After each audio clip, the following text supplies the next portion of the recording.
നമസ്കാരം, വിപിൻ സാറാണ് ഇന്ന് വന്നേക്കുന്നത്. നമ്മുടെ ബോട്ടണിയുമായിട്ട് ബന്ധപ്പെട്ട കുറച്ച് കാര്യങ്ങൾ പരീക്ഷയ്ക്ക് എന്തൊക്കെ പഠിച്ചുകൊണ്ട് പോകണം. രണ്ടാമത്തെ ചാപ്റ്റർ എന്ന് പറഞ്ഞാൽ എന്താണ്, reproduction in flowering, sexual reproduction in flowering plants. അത് നമ്മൾ സുവോളജിയിലും അങ്ങനെ ഒരു ചാപ്റ്റർ ഉണ്ട് അല്ലേ, ഹ്യൂമൻ ബീങ്സിൻ്റെ കേസിൽ. അത് നമ്മൾ അങ്ങനെ പഠിച്ചിട്ടുണ്ട്. ഇവിടെ ഫ്ലവറിങ് പ്ലാന്റ്സിൻ്റെ റീപ്രൊഡക്ഷൻ, പിന്നെ ബയോടെക്നോളജിയുമായിട്ട് ബന്ധപ്പെട്ട 2 ചാപ്റ്ററാണ്. അതിൽ ആദ്യത്തെ ബയോടെക്നോളജിയുടെ പ്രിൻസിപ്പിൾസും പ്രോസസ്സും ഒക്കെ നമ്മളൊന്ന് പഠിക്കുന്നു. അതിൻ്റെ ബയോടെക്നോളജി രണ്ടാമത്തെ പ്രോസസ്സിൽ അതിൻ്റെ ആപ്ലിക്കേഷൻ ലെവലിലാണ്. അതെങ്ങനെയാണ് ബയോടെക്നോളജി നമുക്ക് ഉപകാരപ്രദമാകുന്നത് എന്നുള്ള കാര്യങ്ങളാണ് നമ്മൾ ചർച്ച ചെയ്തത്. അങ്ങനെ 3 ചാപ്റ്ററാണ് നമുക്ക് ഈ എക്സാമിന് വേണ്ടി വേണ്ടത്. അപ്പോൾ ആദ്യത്തെ ക്ലാസ്സിൽ നമ്മൾ സെക്ഷൽ റീപ്രൊഡക്ഷൻ ഇൻ ഫ്ലവറിങ് പ്ലാന്റ്സിൽ എങ്ങനെയാണ് റീപ്രൊഡക്ഷൻ നടക്കുന്നത് എന്നതിനെക്കുറിച്ച് നമ്മൾ പഠിച്ച കാര്യങ്ങളൊന്ന് അയവിറക്കാൻ വേണ്ടി അല്ലേ, പരീക്ഷയ്ക്ക് വേണ്ടി എങ്ങനെയുള്ള ചോദ്യങ്ങൾ വരും, എന്തൊക്കെയാണ് പഠിച്ചുകൊണ്ട് പോകുന്നത് എന്ന കാര്യങ്ങളിലേക്കാണ് നമ്മൾ പോകുന്നത്. അപ്പോൾ നമുക്ക് നോക്കാം. നമ്മൾ സെക്ഷൽ റീപ്രൊഡക്ഷൻ ഇൻ ഫ്ലവറിങ് പ്ലാന്റ്സിന് ഏറ്റവും പ്രാധാന്യമായിട്ട് ആദ്യം നമ്മൾ പഠിക്കേണ്ട ഒരു ഭാഗം, അത് മിക്കവാറും പരീക്ഷയ്ക്ക് ചോദിക്കുന്നതാണ്. മൈക്രോസ്പോറോജെനിസിസും മെഗാസ്പോറോജെനിസിസും തമ്മിലുള്ള വ്യത്യാസം. മൈക്രോസ്പോർ ഉണ്ടാകുന്നതാണ് മൈക്രോസ്പോറോജെനിസിസ്, മെഗാസ്പോർ ഉണ്ടാകുന്നതാണ് മെഗാസ്പോറോജെനിസിസ്. അത്രയുള്ള സാധനം അല്ലേ, പറയുമ്പോൾ അത്രേ ഉള്ളൂ. ആ ഒരു പ്രോസസ്സ്, അതായത്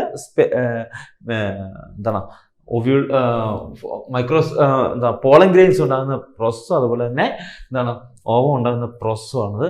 അത് മിക്കവാറും പരീക്ഷയ്ക്ക് ചോദിക്കുന്നതാണ്, ഡിഫറൻഷ്യേറ്റ് ചെയ്യുക. അതുകൊണ്ട് വളരെ പ്രാധാന്യമുള്ളതാണ് മൈക്രോസ്പോറോജെനിസിസും മെഗാസ്പോറോജെനിസിസും. തീർച്ചയായും പഠിച്ചിരിക്കേണ്ട ഒരു ഭാഗമാണ്, പരീക്ഷയ്ക്ക് മിക്കവാറും ചോദിക്കുന്ന ചോദ്യം ആണത്. രണ്ടാമത് നമ്മൾ ശ്രദ്ധിക്കേണ്ട ഒരു കാര്യം എന്ന് പറയുന്നത് 2 പടങ്ങളാണ് പ്രധാനമായിട്ടും നമുക്ക് വരയ്ക്കേണ്ടി വരുന്നത്. അത് പടം തരും, ക്വസ്റ്റ്യൻ പടം തരും.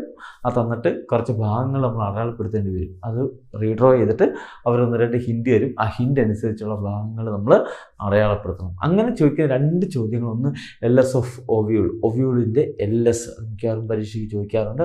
അതേപോലെ സ്റ്റേമൻ്റെ ആന്തറിൻ്റെ TS of anther, transverse section, ആന്തറിൻ്റെ ഒരു ശലഭത്തിൻ്റെ കൂട്ടൊരു പടം ഓർമ്മ വേണ്ട, ആ ഒരു പടം. ഈ 2 പടമാണ് മിക്കവാറും പരീക്ഷയ്ക്ക് തരുന്നത്. അപ്പോൾ ഇതിലേതെങ്കിലും ഒന്നായിരിക്കും. അപ്പോൾ അത് കോപ്പി ചെയ്യണം, നമ്മൾ പേപ്പറിലേക്ക് വരയ്ക്കണം, പകർത്തി എഴുതണം. എന്നിട്ട് 1, 2, 3, 4 ഹിൻഡ് തരും. ആ ഭാഗങ്ങൾ നമ്മൾ അടയാളപ്പെടുത്തുകയും വേണം. ഇപ്പം ഈ 2 പടം കൃത്യമായിട്ട് നിങ്ങൾ വരച്ച് പഠിച്ചോണം. ഒരു സംശയം വേണ്ട, ഏതെങ്കിലും ഒരെണ്ണം ചോദിക്കും. ഒരു പക്ഷേ ക്രിസ്മസ് പരീക്ഷയ്ക്ക് ചോദിച്ചില്ലെങ്കിൽ ബോർഡ് എക്സാമിന് ചോദിക്കും. അപ്പോൾ അതുകൊണ്ട് അത്രയ്ക്ക് പ്രാധാന്യത്തോടു കൂടി ഈ 2 പടങ്ങൾ വരച്ച് പഠിച്ചോണം. ഓക്കെ, അപ്പോൾ 2 കാര്യങ്ങളായി. മൂന്നാമത്തെയാണ് പോളിനേഷൻ. നമുക്കറിയാം, പോളിനേഷൻ പല ഏജൻസി വഴിയുള്ള പോളിനേഷൻ ഉണ്ട്. അത് കൃത്യമായിട്ട് പഠിച്ചോണം. പോളിനേഷൻ മറ്റൊരു കാര്യം കൂടിയുണ്ട്. ഇപ്പം അനിമോഫിലി, വിൻഡ് വഴി, അല്ലെ ഹൈഡ്രോഫിലി, അല്ലെ സോഫിലി, ഈ 3 ടൈപ്സ് ഓഫ് പോളിനേഷൻ എന്ന് പറയുന്നത്. 3 തരത്തിലാണ് പോളിനേഷൻ നടക്കുന്നത്. അനിമോഫിലി, ഹൈഡ്രോഫിലി, അതേപോലെ തന്നെ സോഫിലി. അറിയാം എന്താണ് അനിമോഫിലി എന്ന് പറഞ്ഞാൽ വിൻഡ് വഴി, കാറ്റ് മുഖാന്തരം. ഹൈഡ്രോഫിലി എന്ന് പറഞ്ഞാൽ വെള്ളത്തിൽ കൂടെ. സോഫിലി എന്ന് പറഞ്ഞാൽ ആനിമൽസ് മുഖാന്തരം. അപ്പം ഇങ്ങനെ 3 വിധത്തിലാണ് പോളിനേഷൻ നടക്കുന്നത്. പക്ഷെ നിങ്ങൾ ഇത് മാത്രം എഴുതി കഴിഞ്ഞാൽ മാർഗ്ഗം ഫുള്ള് കിട്ടത്തില്ല. നമ്മളവിടെ ശ്രദ്ധിക്കേണ്ട ഒരു കാര്യം, ഇതിന് കൃത്യമായ എക്സാമ്പിൾ, ഏതൊക്കെ ചെടികൾ എങ്ങനെയൊക്കെയാണ് നടക്കുന്നത് എന്നുള്ള കൃത്യമായിട്ട് എക്സാമ്പിൾ കൂടി അവിടെ എഴുതി വെച്ചാൽ മാർക്ക് കിട്ടത്തുള്ളൂ. അപ്പോൾ അതുകൊണ്ട് ടൈപ്സ് ഓഫ് പോളിനേഷൻ ചോദിക്കുമ്പോൾ നമ്മൾ ഈ 3 വിധത്തിലുള്ള പോളിനേഷൻ എഴുതണം വിത്ത് എക്സാമ്പിൾ. മറക്കരുത്.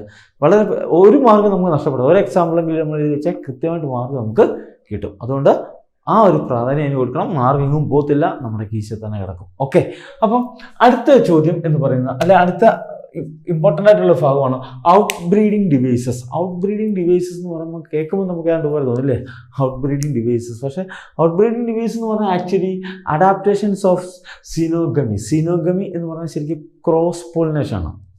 ചെടികളിൽ ക്രോസ് പോളിനേഷൻ നടക്കാൻ ഒത്തിരി അഡാപ്റ്റേഷൻ ഉണ്ട്. സാധാരണ ആൻജിയോസ്പേമുകളൊക്കെ, ഒട്ടുമിക്ക ആൻജിയോസ്പേമുകൾ അവർ സെൽഫ് പോളിനേഷനെ അവോയ്ഡ് ചെയ്യാനുള്ള പലതരത്തിലുള്ള അഡാപ്റ്റേഷൻസ് അവർ നേടിയെടുക്കാറുണ്ട്. അപ്പോൾ അതെന്തൊക്കെയാണ്? കാരണം ഈ സെൽഫ് പോളിനേഷൻ എന്ന് പറയുമ്പോൾ ഉണ്ടാകുന്നൊരു വിഷയം എന്ന് പറയുന്നത് വേരിയേഷൻ ഉണ്ടാകാനുള്ള സാധ്യത വളരെ കുറവാണ്. ക്രോസ് പോളിനേഷനാണ് എപ്പോഴും ചെടികളായാലും എല്ലാം കൂടെ പ്രൊമോട്ട് ചെയ്യുന്നത്. അപ്പോൾ ക്രോസ് പോളിനേഷനെ പ്രൊമോട്ട് ചെയ്യാൻ വേണ്ടി ചെടികളിൽ ഉണ്ടാകുന്ന നാച്ചുറലായിട്ടുള്ള ചില അഡാപ്റ്റേഷൻസ്, അത് ഒരു 4-5 അഡാപ്റ്റേഷൻസ് നമ്മൾ 1 by 1 ആയിട്ട് നമ്മൾ പഠിക്കുന്നുണ്ട്. നമ്മളിപ്പോൾ ചെമ്പരത്തിപ്പൂവിൻ്റെയൊക്കെ എടുക്കുകയാണെങ്കിൽ ചെമ്പരത്തിപ്പൂവിൻ്റെ സിഗ്മ എന്ന് പറഞ്ഞാൽ വണ്ടയ്ക്ക. സ്റ്റേം എന്ന് പറഞ്ഞിരിക്കുന്ന അല്ല പോളൻ ഗ്രെയിൻസ് ഇരിക്കുന്നതിൻ്റെ താഴെ. അപ്പോൾ ഒരിക്കലും ഇവിടുന്ന് മണ്ടക്കോട്ട് ചെന്നിട്ട് പോളിനേഷൻ നടക്കത്തില്ല അല്ലേ. അപ്പം അത് ആ സെൽഫ് പോളിനേഷനെ അവോയ്ഡ് ചെയ്യാൻ വേണ്ടിയുള്ള ഒരു ട്രിക്കാണ്, ഒരു അഡാപ്റ്റേഷനാണ്. ചില ചെടികളിലൊക്കെ മോണോസെക്ഷൽ ആയിരിക്കും, അല്ലെങ്കിൽ ഒരു തരത്തിലുള്ള ഫ്ലവർ മാത്രമേ മൊണീഷ്യസ് ആയി ഒറ്റ തരത്തിലുള്ള ഫ്ലവർ മാത്രമേ കാണത്തുള്ളൂ അല്ലേ. ഇപ്പം തെങ്ങിൻ്റെ പൂക്കൾ എടുക്കാൻ കഴിഞ്ഞത് പെൺപൂക്കളും ഉണ്ട് ആൺപൂക്കളും ഉണ്ട് അല്ലേ. അപ്പോൾ സ്വാഭാവികമായിട്ടും എന്താണ് ഒരു പൂവിൽ തന്നെ ആണെങ്കിൽ പെട്ടെന്ന് തന്നെ അതിൻ്റെ പൂമ്പൊടി അവിടെ വീഴും. അപ്പോൾ ഇതൊക്കെ പലതരത്തിലുള്ള ഇതിനെ ഒഴിവാക്കാൻ വേണ്ടിയുള്ള പല മാർഗങ്ങൾ, ഇതിനെ സെൽഫ് പോളിനേഷനെ. അപ്പം സെൽഫ് പോളിനേഷൻ ഒഴിവാക്കിക്കൊണ്ട് സീനോഗമി അഥവാ ക്രോസ് പോളിനേഷനെ പ്രൊമോട്ട് ചെയ്യാൻ വേണ്ടി പ്ലാന്റ്സിൽ കാണുന്ന ചില അഡാപ്റ്റേഷൻസ് മിക്കവാറും ചോദിച്ചിട്ടുണ്ട്, വളരെ ഇമ്പോർട്ടൻ്റ് ആണ്, പഠിച്ചോളാം. ഓക്കെ, ദെൻ ഡബിൾ ഫെർട്ടിലൈസേഷൻ മിക്കവാറും പരീക്ഷയ്ക്ക് ചോദിക്കുന്ന സാധനമാണ്. ഡബിൾ ഫെർട്ടിലൈസേഷൻ വളരെ സിമ്പിളാണ്, നമ്മൾ പഠിച്ചതാണ് അല്ലേ. അപ്പം ഡബിൾ ഫെർട്ടിലൈസേഷൻ എന്താണെന്ന് എഴുതേണ്ടി വരും. അത് ചിലപ്പോൾ 2 മാർക്കിനായിരിക്കും മിക്കവാറും ചോദിക്കുന്നത്. അപ്പോൾ അത് കൃത്യമായിട്ട് ഡബിൾ ഫെർട്ടിലൈസേഷൻ പഠിച്ചിരിക്കണം. ഓക്കെ, അടുത്ത ഒരു ചോദ്യം ഞാൻ പറഞ്ഞ ആദ്യം നമ്മൾ 2 പടങ്ങൾ ചോദിക്കുന്നു പറഞ്ഞത് ഏതൊക്കെ, LS ഓഫ് ഒവ്യൂളും അതുപോലെ TS ഓഫ് ആന്തരം. ആ പടത്തോടൊപ്പം തന്നെ ചോദിക്കുന്ന മറ്റൊരു പടം കൂടിയുണ്ട്, LS ഓഫ് മെയ്സ് സീഡിൻ്റെ അതിൻ്റെ അതിൻ്റെ LS വരച്ച് നമ്മുടെ പുസ്തകത്തിലുണ്ട്. LS വരച്ച് മുമ്പേ പറഞ്ഞ കൂട്ട് തന്നെ 1-2 ഹിൻഡ് തരും. ആ ഹിൻഡുകൾ അനുസരിച്ച് ആ ഭാഗങ്ങൾ നമ്മൾ കോപ്പി ചെയ്യണം. കോപ്പി ചെയ്ത് വരച്ചിട്ടാണ് ആ തന്നിരിക്കുന്ന ഭാഗങ്ങൾ നമ്മൾ അടയാളപ്പെടുത്താം. അപ്പോൾ ഈ 3 പടം, ഈ ആദ്യത്തെ 2 പടത്തോടൊപ്പം തന്നെ ഒവ്യൂളിൻ്റെയും അതുപോലെ തന്നെ ആന്തറിൻ്റെയും സെക്ഷൻ്റെ കൂടാതെ തന്നെ മെയ്സ് സീഡിൻ്റെ പടം കൂടി പഠിച്ചോണം, ഇമ്പോർട്ടൻ്റ് ആണ്. ഓക്കെ, ക്ലിയർ ആയോ? ഇനി ഒരു സാധനം കൂടെ പഠിച്ചു കഴിഞ്ഞാൽ ഈ ചാപ്റ്റർ ഫുള്ള് നമ്മൾ മേടിക്കും, ഫുൾ മാർക്ക് നമുക്ക് മേടിക്കാൻ പറ്റും. പാർത്തനോജെനിസിസ് ആൻഡ് പാർത്തനോകാർപ്പി അറിയാമല്ലോ, വളരെ സിമ്പിളാണ്. പാർത്തനോജെനിസിസും പാർത്തനോകാർപ്പിയും തമ്മിൽ ഡിഫറൻഷ്യേറ്റ് ചെയ്യുക. ആദ്യം നമ്മൾ പറഞ്ഞില്ല മൈക്രോസ്പോറോജെനിസിസും മെഗാസ്പോറോജെനിസിസും, അതേപോലെ തന്നെ ഡിഫറൻഷ്യേറ്റ് ചെയ്യാൻ ചോദിക്കുന്ന ഒരു ചോദ്യമാണ് പാർത്തനോജെനിസിസും പാർത്തനോകാർപ്പിയും.